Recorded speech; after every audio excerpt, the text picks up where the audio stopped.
कोई है जो आप पर नजर बनाए हुए है। उसे आपकी हर बात की जानकारी है। आप कहाँ जा रहे हैं, किसके साथ हैं, क्या खा रहे हैं, आगे क्या करने वाले हैं, आपसे जुड़ी हर छोटी बड़ी जानकारी उसके पास है। जी हाँ दोस्तों, कोई है ऐसा जो आपके बारे में आपसे ज्यादा जानता है। और ये कोई और नहीं बल्कि देशों की सरकारें, देश की खुफिया एजेंसीज और कुछ बड़ी बड़ी कंपनियां हैं जो आपके मोबाइल के माध्यम से आपके डेली रूटीन को ट्रैक कर रही हैं। आप क्या सर्च कर रहे हैं, क्या आपकी लाइकिंग्स है, क्या आपकी डिसलाइकिंग्स है, आपका इंटरेस्ट किस चीज में है और आपकी कमजोरियां क्या है, ये सब जानते हैं। आपकी बीमारियों से लेकर आप क्या सर्च करते हैं इंटरनेट पर, किस चीज की आपको जरूरत है, ये सब चीज रिकॉर्ड हो रही है और इसका जरिया बन रहा है आपका मोबाइल फोन। आप कितना भी नकार लें, लेकिन आपके मोबाइल फोन का कैमरा हमेशा शांत नहीं रहता। ये आपके चाहे बिना भी आपकी तस्वीरें खींचता है, आपके वीडियोस बनाता है और कहीं जाकर ये स्टोर हो रहे हैं। कहाँ स्टोर हो रहे हैं ये शायद हम और आप कभी ना जान सके, लेकिन ऐसा हो रहा है। आज हम विसल ब्लोअर्स, वो लोग जो इस पूरी मशीनरी में, जो डार्क वेब की मशीनरी में काम कर रहे हैं, उन लोगों के द्वारा जो खुलासे किए गए हैं, उनसे आप सबको अवगत कराने वाले हैं। वो पर्दे उठाने वाले हैं जो ये बताएगा कि आपका मोबाइल फोन आपकी जासूसी कर रहा है और प्राइवेसी नाम की चीज आज के भारत में है ही नहीं।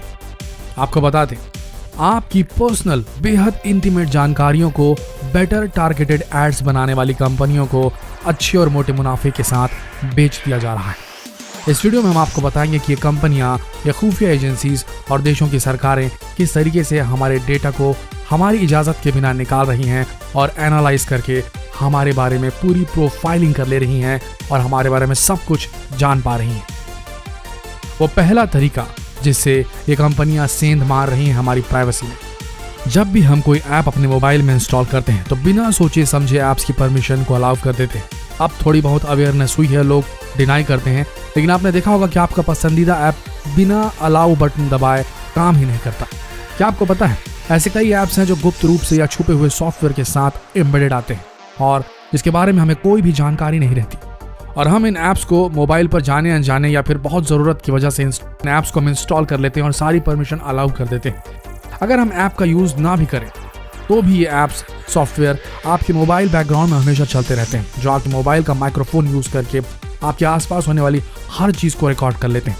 इस रिकॉर्डिंग का इस्तेमाल करके कंपनियां आपकी निजी जानकारी न सिर्फ चुरा लेती हैं, साथ ही साथ आपकी पसंद और नापसंद को भी परख लेती हैं, जिन्हें बाद में कलेक्ट करके सारी जानकारी उन कंपनियों को बेच दी जाती है जिनसे उन्हें अच्छा मुनाफा होता है। और वो कंपनियां वही एड्स दिखाती हैं जिन चीज़ों के बारे में आप सर्च कर रहे होते हैं या आपकी लाइकिंग्स होती हैं, आपके जीवन में जिस चीज़ की ज़रूरत होती है, वही कंपनियां आपको अचानक से वो ऐड पॉप करती हैं और आप बटन दबा कर उसे बाई कर लेते हैं। ये हो रहा है आपके साथ। पर सोच के देखिए, अगर ये इन्फॉर्मेशन गलत हाथों पर पहुँच गई और कोई पर्सनल ग्रज निकालना चाहे आपसे, पर्सनल खुन्नस निकालना चाहे आपसे, तो क्या वो इन जानकारियों का इस्तेमाल करके आपको नुकसान नहीं पहुंचा सकता, आपकी प्राइवेसी को पूरी तरीके से खंडित नहीं कर सकता? सोच के देखिए। आगे बढ़ते हैं। तरीका नंबर 2 जिससे कंपनियां आपकी प्राइवेसी में सेंधमारी कर रही हैं। बैंक द्वारा हमेशा ये कहा जाता है कि नेट बैंकिंग हमेशा सुरक्षित है, लेकिन आज हम आपको ये बताने जा रहे हैं कि बैंकों द्वारा दिया गया यह आश्वासन बिल्कुल कोरा और सफेद झूठ है। हाँ, ये बात सही है कि आज इंटरनेट के जमाने में बैंकिंग को काफी आसान कर दिया गया है। आज पहले की तरह बैंक में पैसा जमा कराने और बैलेंस चेक करने के लिए लाइन नहीं लगानी पड़ती, सारी जानकारी हमें एक क्लिक से मिल जाती। पर अभी हाल ही में मोबाइल बनाने वाली कंपनी ने 2015 में अपने फोन में एक ऐसा पेटेंट ऐप डालना शुरू कर दिया है जो आईफोन्स के बैकग्राउंड में आजकल लगातार रन कर रहा है। और जब भी आप अपने बैंक अकाउंट और क्रेडिट कार्ड का इस्तेमाल करते हैं तो आपके बैंकिंग रिलेटेड सभी जानकारियों को कलेक्ट करके जानकारियों को एडवर्टाइजर्स को बेच दिया जाता है, यानी कि आपके पास कितना पैसा है, कितना नहीं है, जिसके कारण हमें लोन और क्रेडिट कार्ड आदि लेने के लिए कंपनियों के फोन आते रहते हैं। तो ये बात समझ लीजिए, आपके पास कितना पैसा है इन कंपनियों को पता है। उसके आधार पर ही आपको या तो सामान बेचने के लिए कॉल करेंगे या लोन के लिए कॉल करेंगे। तो सावधान रहिए, आपका फाइनेंशियल डेटा भी सुरक्षित नहीं। तरीका नंबर 3 जिनसे कंपनियां आप पे नजर रखी हुई है। अगर आपके मोबाइल में फ्रंट कैमरा लगा है और उससे आप अपनी सेल्फी या वीडियो कॉल करते रहते हैं तो आप भी सावधान हो जाएं, तो ये आपकी ये सारी वीडियोस आपके अलावा कोई और भी देख सकता है।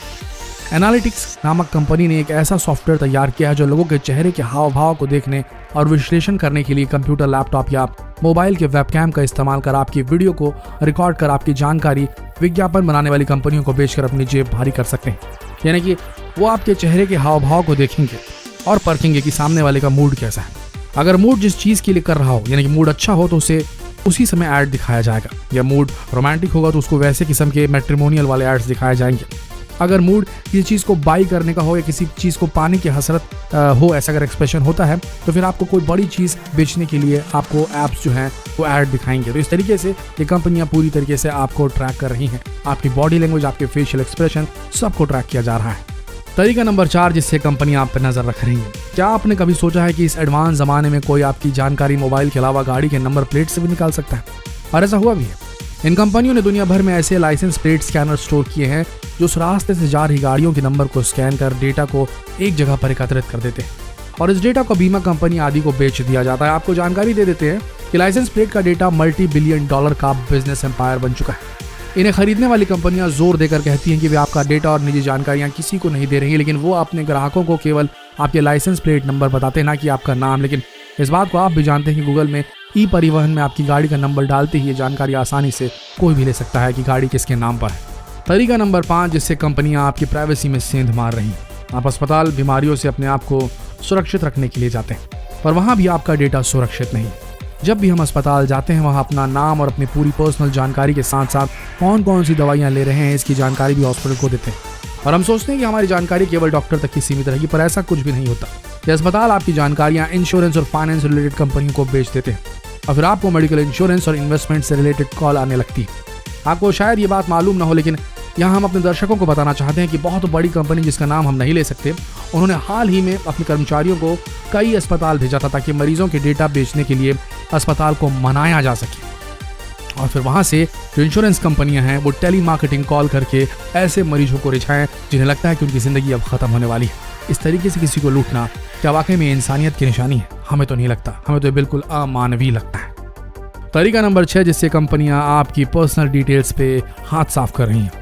आजकल प्राय आप लोगों ने देखा होगा कि सिक्योरिटी के लिहाज से हर जगह जैसे शॉपिंग मॉल्स, होटल्स, कैफे में कैमरा इंस्टॉल किया जाता है ताकि उन पर नजर रखी जा सके जो ग्राहक बैठे हैं। लेकिन आपको बता दें कि सिक्योरिटी कैमरास के द्वारा आपके फेशियल फीचर्स को रिकॉर्ड करके कलेक्ट किया जाता है, जिन्हें बाद में एडवर्टाइजर्स को अच्छे दामों में बेचा जाता है। कंपनियां इस डेटा का इस्तेमाल अपने प्रोफाइल को नया करने के लिए करती हैं। वो आपके हाव भाव को समझकर ये जान लेते हैं कि आप किस तरह के ग्राहक हैं और क्या खरीदने वाले हैं। हाल ही में खबर आई थी कि अमेजन ने अपने फेशियल रिकॉग्निशन प्रोग्राम के जरिए दुनिया भर के लोगों के फेशियल डेटा को कलेक्ट कर लिया है, जिससे वे दुनिया भर के पुलिस स्टेशंस को बेचने में लगे हुए हैं। जिससे साफ पता चलता है कि अमेजन ने यह डेटा कैसे कलेक्ट किया होगा और पुलिस स्टेशन को बेचने का यह है कि भाई कौन सा व्यक्ति है जो आक्रामक हो सकता है, कौन सा व्यक्ति क्राइम कर सकता है। सिर्फ फेशियल एक्सप्रेशन ये चीज जज करना कितनी घातक हो सकती है और अमेजन जैसी कंपनी का इसमें इन्वॉल्व होना सिर्फ पैसों के लिए। आप सोच के देखिए ये अमीर कितने लालची हैं, कितना ज्यादा लोभ भरा है इनके अंदर। तरीका नंबर 7 जिससे कंपनी आप पर नजर रख रही है। बचत करना हर आदमी का स्वभाव होता है, पर आपकी छोटी बचत भी आपका बहुत बड़ा नुकसान कर सकती है। इस बात को शायद आपने कभी नहीं सोचा होगा। जब आप कभी कोई शॉपिंग मॉल या शॉपिंग करने जाते हैं तो अपने इंटरनेट के बैलेंस को बचाने के लिए उस जगह की वाईफाई को इस्तेमाल करने लगते हैं। आपको बता दें कि जो वाईफाई आपको फ्री मिल रहा है वो आपकी भलाई के लिए नहीं है, ये इसलिए है ताकि वे स्टोर में आपका सब कुछ ट्रैक कर सके। जब आप वाईफाई कनेक्ट होते हैं किसी स्टोर में तो उन्हें आपको ट्रैक करने का मौका मिल जाता है कि आप कहाँ जाते हैं और आप क्या देखते हैं, क्या खरीदते हैं और आपने वहाँ कितना समय बिताया। बड़ी बड़ी कंपनियां BMW, ब्रेसी, ये जो कंपनियां होती हैं ऐसी अनगिनत कंपनियां हैं जिन्होंने स्वीकार किया है कि वो अपने ग्राहकों को स्मार्टफोन के माध्यम से ट्रैक करते हैं फ्री वाईफाई देकर। दोस्तों ये बात तो सही है कि इंटरनेट ने हमारी जिंदगी आसान कर दी, पर यह बात भी सच है कि हमारी दुनिया आज भी सेफ नहीं है। आपका एक गलत क्लिक आपका जीवन बदल सकती है। ये मान के चलिए कि इंटरनेट की दुनिया अभी शैशवावस्था में है, अपनी चाइल्डहुड में, और इसे मैच्योर होने में भी वक्त लगेगा। जैसे नॉर्मल दुनिया पहले थी, आदि मानवों की दुनिया थी, वहाँ कोई कानून नहीं था, उसी तरीके से मान के चलिए कि इंटरनेट की दुनिया में अभी जो कानून है उन्हें अब तक इम्प्लीमेंट नहीं किया जा सका। इसकी वजह से यहाँ चोरों और डकैतों की जनसंख्या कुछ ज़्यादा ही हो गई है। जिस दिन पूरी तरीके से मॉडरेटेड होगा इंटरनेट उस दिन शायद हम इन चीज़ों से बच सके। पर एक बात तो सीधी है, साफ है कि power corrupts and absolute power corrupts absolutely. अगर किसी एक व्यक्ति के हाथ में ये जानकारी चली जाए तो वो बहुत ज़्यादा ताकतवर हो जाएगा। तो ये किसी एक व्यक्ति, किसी एक इंस्टीट्यूशन के हाथ में नहीं होनी चाहिए। ये स्नूपिंग, स्निफिंग और ये जासूसी, ये स्पाइंग वाली जो चीज़ है इंटरनेट से पूरी तरीके से गायब हो जानी चाहिए। आपका क्या मानना है नीचे कमेंट सेक्शन में ज़रूर लिखें। और क्या पूरी तरीके से किसी भी ऐप को ये जो परमिशंस मांगते हैं इसके लिए डिनाई नहीं कर देना चाहिए, उसके बाद भी उन ऐप्स को फंक्शन करना चाहिए? ऐसा नहीं किया जा सकता क्या? क्योंकि ये ऐप्स जो हम अब डाउनलोड कर रहे हैं वो बिना परमिशन के काम ही नहीं करते। आपका क्या मानना है कमेंट सेक्शन में जरूर लिखिएगा और जितना हो सके ये वीडियो शेयर करें। अब तक अगर आपने इस चैनल को सब्सक्राइब नहीं किया तो अभी सब्सक्राइब कीजिए और बेल आइकन को प्रेस करना बिल्कुल ना भूलें। मिलते हैं अगले वीडियो में, तब तक के लिए इस वीडियो के अंदर बने रहने के लिए आप सबका दिल से धन्यवाद।